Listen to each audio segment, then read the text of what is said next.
অযথা টেনশন করবেন না প্লিজ। আপনি এই ভোটার লিস্ট সংশোধনের অংশই হবেন না যদি 2002 সালের যে ভোটার লিস্ট, যে ভোটার তালিকা, তার অংশ আপনি থেকে থাকেন।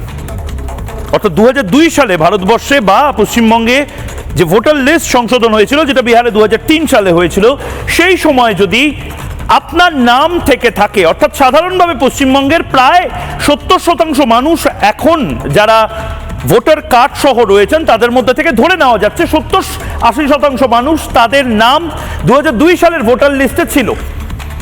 তাদের টেনশন নেই।